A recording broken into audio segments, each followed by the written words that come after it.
Hi, I'm Bill Butler. Today we're going to be working on this beast. This is a tree that I got a hold of in 1996. I've had it in my yard for 20 years. A variety of things have just been going on and going wrong with it over the years.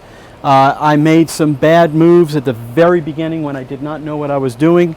The tree, I had originally cut it here on the original trunk, and it just did a complete dieback because I cut it at the wrong time of the year with the wrong expectations. The tree hollowed itself out as it died. I had just a couple of branches pop down low. I've been just kind of training them out to the side over the years.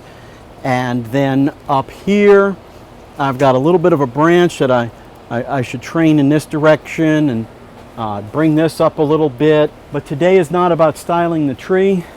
Today is about carving the wood. Let me bring this up a little bit. Most of what you see here is dead wood. I did have a second apex that I was trying to grow. I had a large branch right here that I had coming out to the side.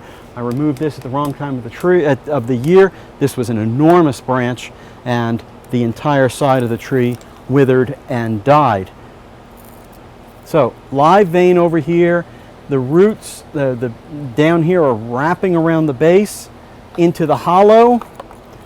Over here I have the roots doing the same thing, punching out from the back, wrapping around in the front and such. But all of this little drip here is live, a little thin vein here, in here, and then all of this from here all the way to here and up. That's all dead wood. So turn a defect into an effect. We're going to carve this, we're going to age it, and we're going to make it look like this is one of those ancient bald cypress trees that I personally love so much. More, you'll see that here is a redder look than here. I came through here with brass brushes, cleaned off a lot of this white. The tree, dead wood, here, as you can see, is a white wood. I want the bark to be shown off separate from the dead wood. Why have such a beautiful red color covered up in so much gray? You do find it in the swamps, this color with dead wood, and it's rather bland looking. Nature makes a lot of ugly trees, as I was told years ago. So why not make it look a little better if you get the chance? One of the things that I want to do is I want to get rid of the old bark. I want to get down to the wood underneath. I did do a little bit of buffing at it just to see what was at it, what I was dealing with. So let me get my tools going and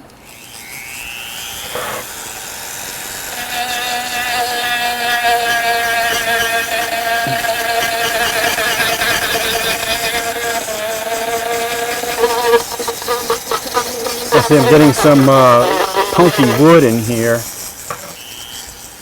Let's see how much I'm willing to give up here. This is old wood, it's very soft, but I don't want to give up on it just yet. I'll come in there later with a finer bit.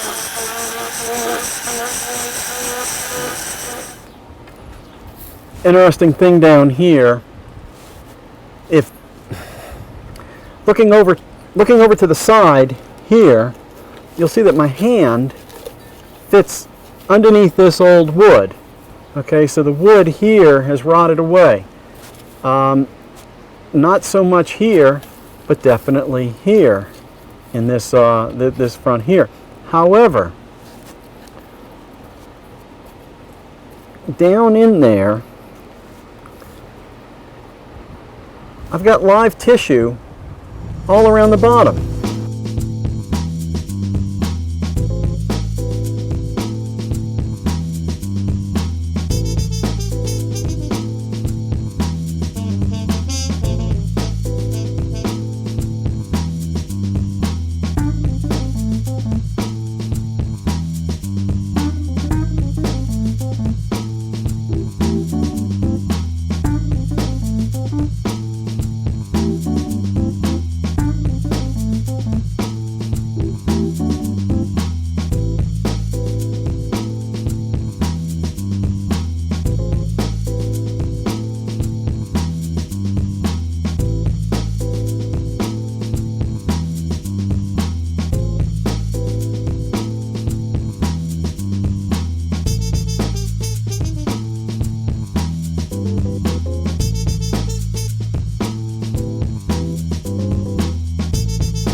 Okay, now to get the next guy going, this is my reciprocating chisel. Comes with a variety of bits. At this point, I am going to be attempting to replicate, and I'm going to take my, well, I'm going to have to leave my helmet on because I got the camera up there. There is a Louisiana photographer by the name of David Chauvin. You get a chance to go to his site. I'll put a link to his site in the description of the video. David Chauvin has some very interesting photographs of bald cypress in the swamps, as well as a lot of interesting nature photography. He's quite good. He's got a wonderful eye. And one of the photos that he has a solitary stump in the swamps, and it's got these lines that are just going up with the wood grain, and it's beautiful, and it just shows one of the ways that these trees will deteriorate. I want to replicate that. I want to follow the wood grain. So here I'm going to take, you can see some of the wood grain that's already here. I mean the channels, they're already here. I want to do the same thing over here. This was a rollover. It's not going to show the same striations, and I want to do the same thing here. And then at some points, I'm going to be punching through to into the inner chamber.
Now I'm going to come in with a brass brush and really take out a lot of the hard tool marks, the chisel, the carbide tip. All of that is just the underlying design of what I want to finish with. I have to get in here with gloves now because this bristle will throw off the tool will throw off bristles, and those will get right into my hand. Got to keep going with the grain of the wood.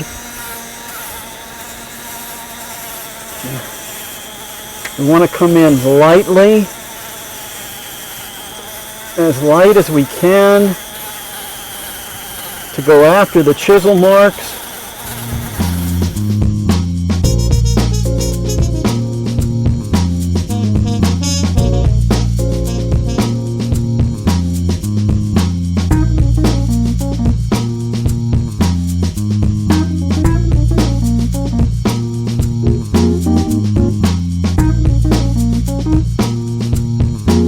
What I got so far is a very carved out tree.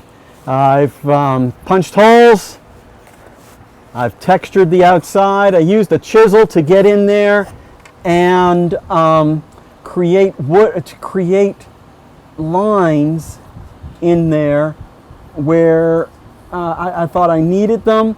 The buffing wheel comes in after to finish that off.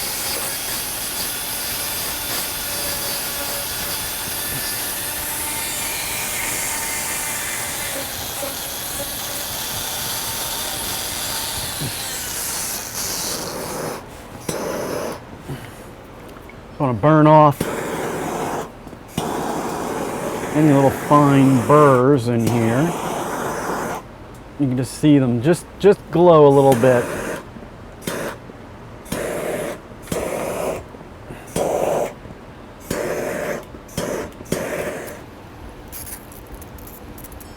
some of this punky wood actually gets a little offended by me doing this. Look at it, I got smoke coming out of there. This is day 2 of the bald cypress carving project. What I'm doing right now is I'm going to be taking a Dremel buffing pad as part of their Easy Connect system, and I'm going to be removing the finer tool marks that were left by the brass bristle tool on the grinding tools that I was using. The goal here is not to remove a lot of product as far as the wood goes. I'm just trying to buff out some of the heavier marks and some of the carbon left behind.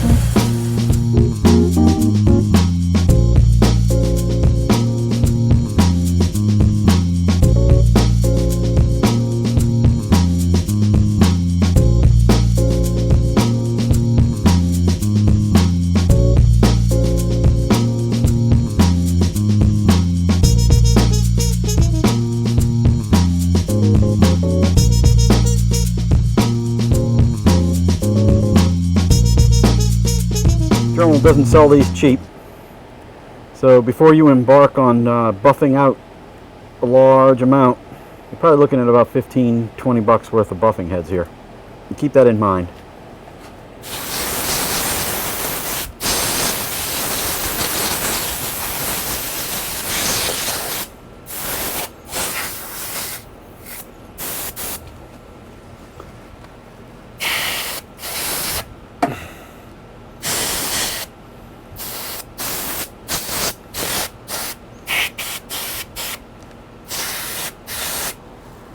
As I mentioned before, I want to get the white color off of, up here it's even green. I want to get this reddish color to be more dominant in the color palette.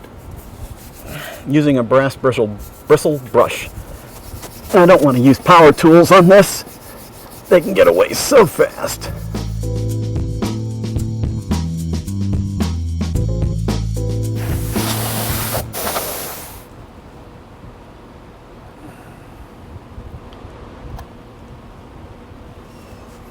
Now what we have inside, that's soil.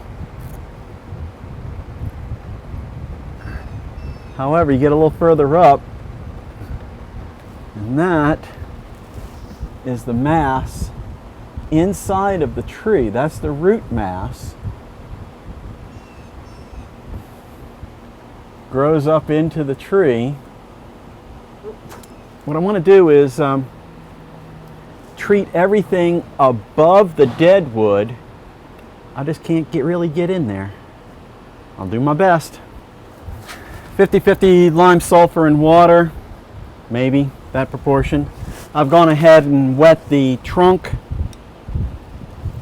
to help absorb as much of this lime sulfur as possible. And we just get it in there.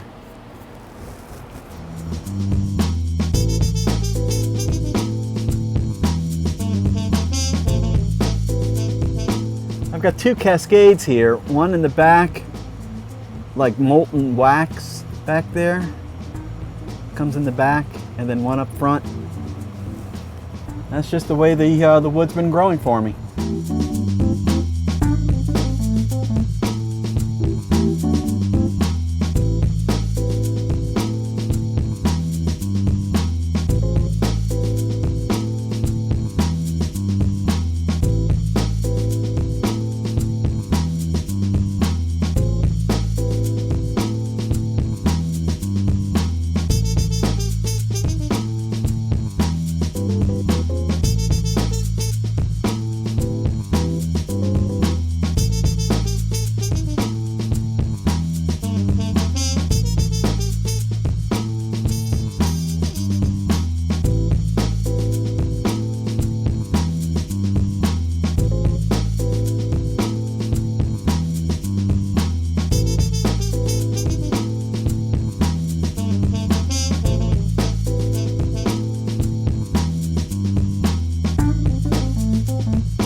Go over the carving that I've done. Extensive, extensive, extensive. This was a great deal of work I did. I'm very, very happy with how this has come out.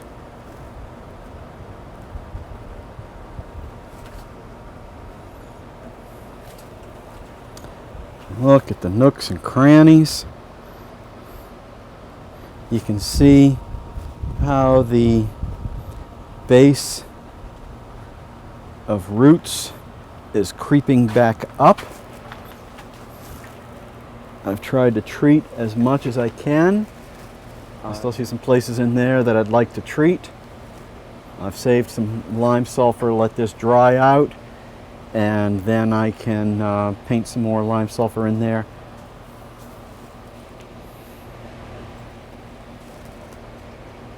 You can see that I've got, you can see that I've got multiple rollovers.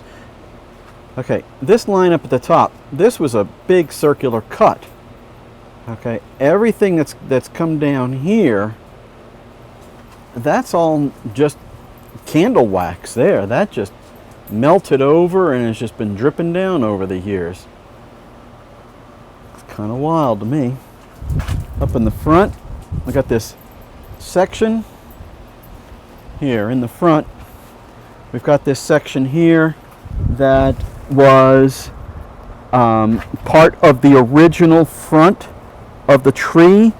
As the tree died off, it left this separate piece.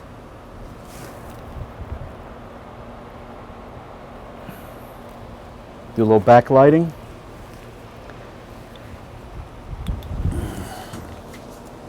Very pleased with how this came out today and yesterday and today. This is a 2-day project. Very, very happy.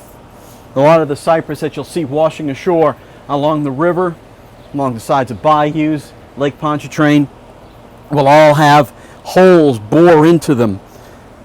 Just deadwood floating in the bayous. And I hope I captured some of that, even though you won't see such destruction as to scale as you see here.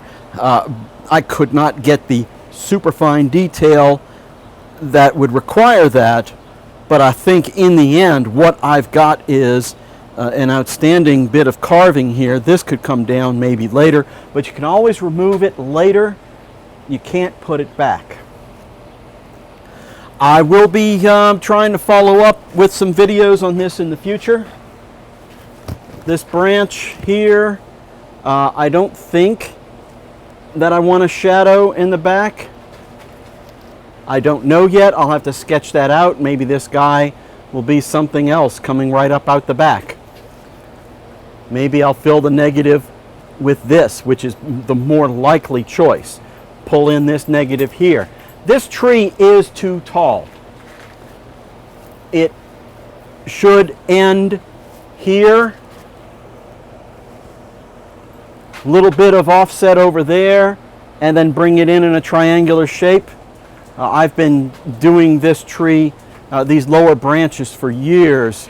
1, 2, 3, 4, 5, 6. I'd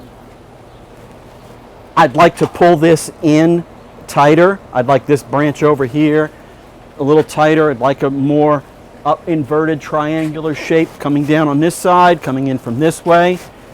Flatter on the top. They do grow that way in the swamps. But for now, I'm going to leave it alone. Keep it fed weekly, and see it again in the winter.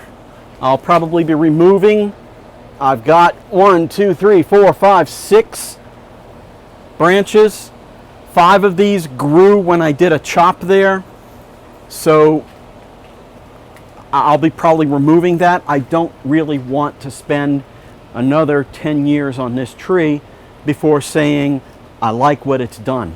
I don't want a 10-year design on a tree that I've had in my collection for 20 years. This is the oldest tree that I have from within a couple of years of when I started.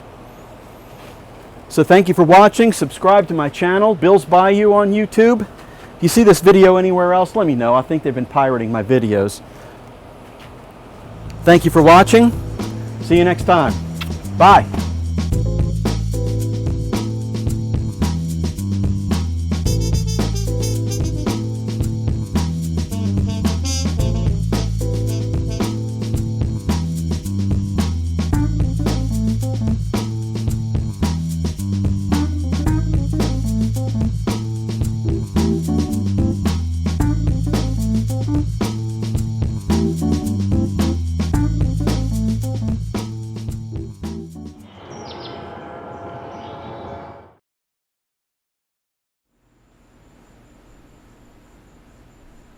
What?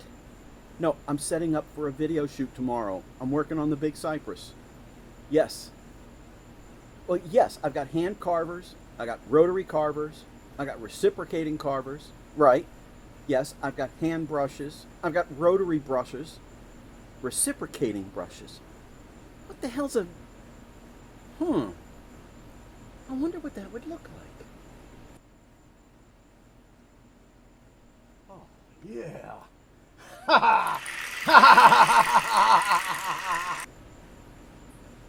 No, no, no reciprocating brushes. St. Pauli girl, you're very silly.